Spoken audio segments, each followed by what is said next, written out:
Bueno, estamos aquí, vamos a tomar el tema de teoría de la ley penal y del delito. Vamos a hablar sobre ello. Mi nombre es Maribel Romero González, licenciada en Derecho, y vamos a dar, vamos a impartir esta lectura acerca de la teoría de la ley penal, y vamos a ir hablando sobre los temas que vamos de los cuales vamos a enfocarnos en este tema, que es el derecho penal y la ley penal, la historia del derecho penal, la ley penal, concurso aparente de leyes penales y criterios de solución. Bueno, pues vamos a entrar al tema, que es la sección primera, de la cual vamos a hablar de las generalidades del derecho. ¿Cuáles son estas generalidades del derecho? Bueno, las generalidades del derecho tienen como finalidad encauzar la conducta humana, es decir, como un conjunto de normas que rigen la conducta externa de los hombres en sociedad, los cuales pueden imponerse a sus destinatarios mediante el empleo de la fuerza que dispone el Estado, una sanción, es decir, con el fin primordial de carácter inmediato, como lo es la paz y la seguridad social. ¿Cuál es la necesidad del derecho penal? Para una supervivencia del orden social, para lograr este fin, el Estado está naturalmente facultado y obligado a la vez a velarse de los medios adecuados que por naturaleza es esencialmente punitivo, es capaz de crear y conservar el orden. ¿Cómo se divide este derecho penal? Bueno, el derecho penal se divide en dos partes, que es la parte general y la parte especial.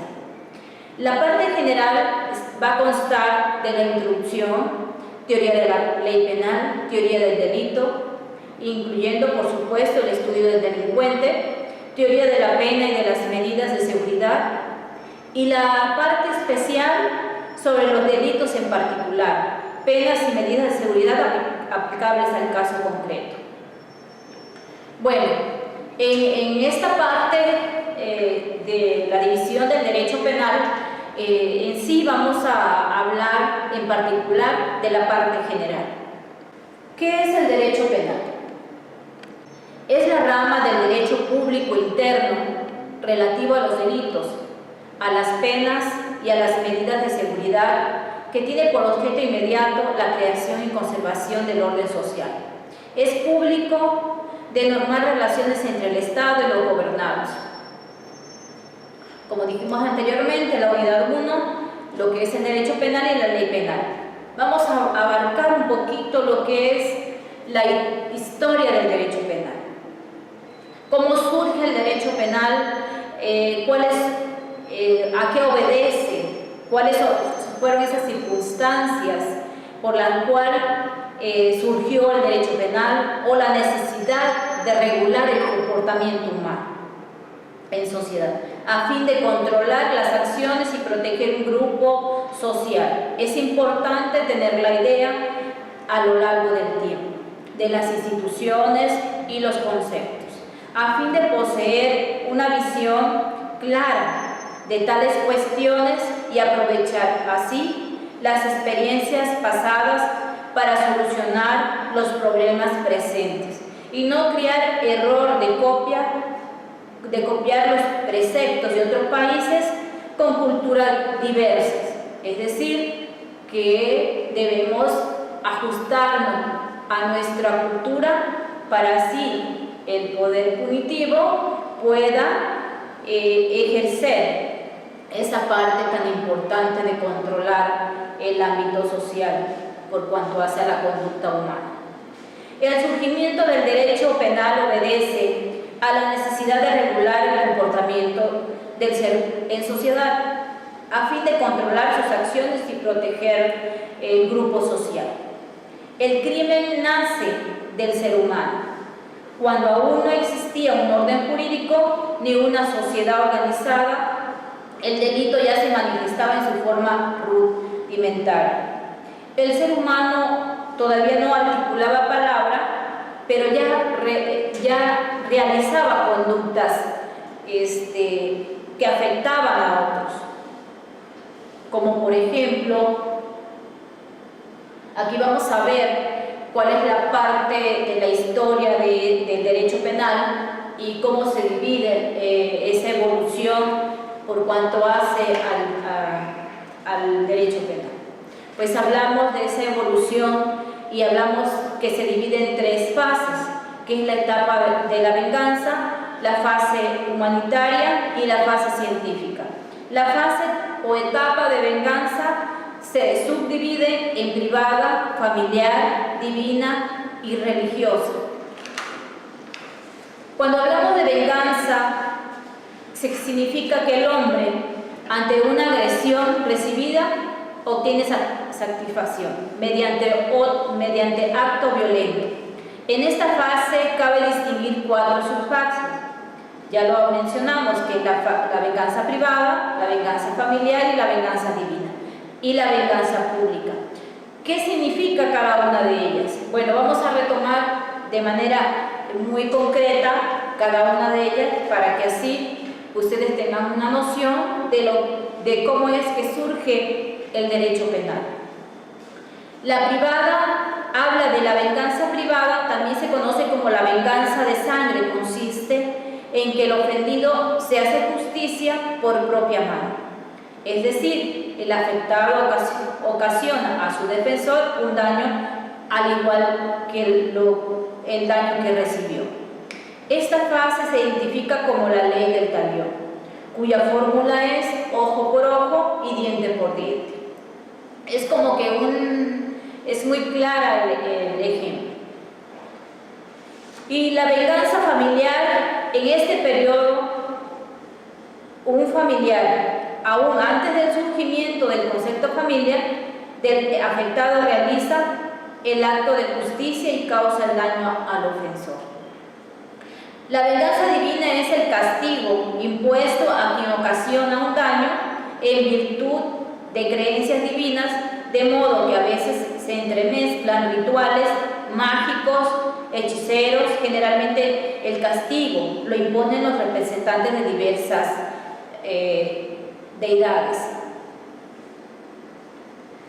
La venganza pública es un acto de venganza, pero ejercido por un representante del poder público. Es en el caso, simplemente se traslada la ejecución de justicia a alguien que representa los intereses de la comunidad en su manifestación más primitiva. Al interés primordial por castigar una severidad a quien causa un daño caracteriza en esta fase la semejanza o igualdad en el castigo, hacen ver claramente que se trata de una verdadera venganza.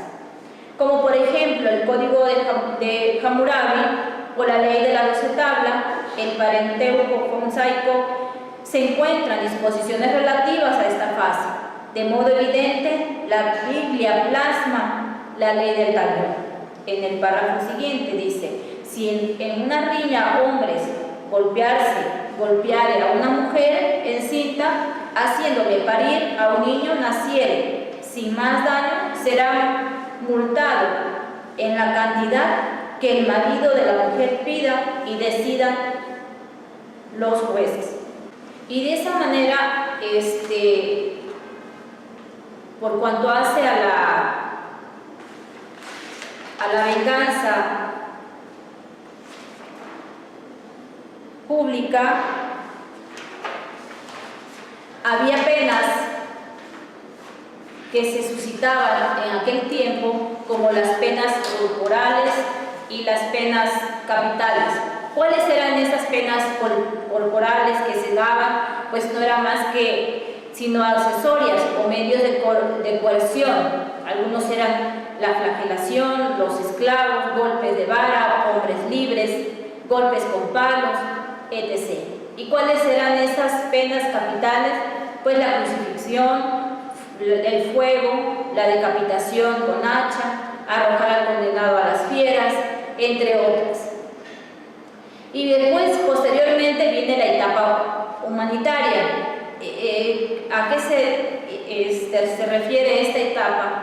Pues como resultado a la anterior surge la creación humanista en materia penal, de manera que se pretende dar un giro absoluto y radica a la dureza del castigo, es decir, se empieza a crear esa fase humanista. Y cómo surge esas ideas de humanismo, bueno, pues están expresadas en el año 1764, la cual se encuentra vigente, el cual de los principios emanados de la Revolución Francesa en 1789. Ahí empieza a surgir la etapa humanitaria, donde los grandes filósofos humanistas con obras, ideas han influido en el derecho penal y en las ciencias afines.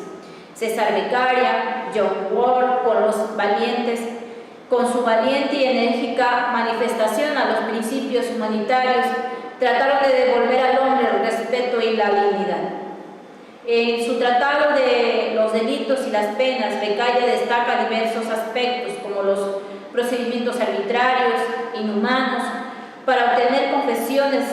Se refiere a la tortura, rompe con ancestrales creencias relacionadas con la eficacia de la pena. Para que una pena logre su efecto, basta que el mal de la misma exceda del bien que nace del delito. En este exceso del mal debe tenerse en cuenta la finalidad de la pena y la pérdida del bien que produciría el delito. Los hombres se gobiernan por la acción repetida de los males que conocen y no por los que ignoran. A medida de los suplicios los suplicios se hacen más crueles, el espíritu de los hombres, al modo de los líquidos, se pone siempre a nivel con los objetos que circundan estos espíritus, pues se irán endureciendo. Y la etapa científica, ¿cuál es esa etapa científica y de qué nos habla? Bueno, la etapa científica nos habla de que en ella se manifiestan los principios de la fase humanitaria, pero se profundiza científicamente respecto a la persona del delincuente.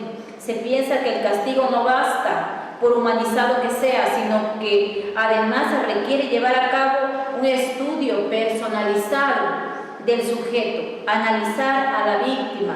Es indispensable conocer el porqué del crimen, saber cuál es el tratamiento adecuado para readaptar al sujeto y sobre todo prevenir la posible comisión de delitos.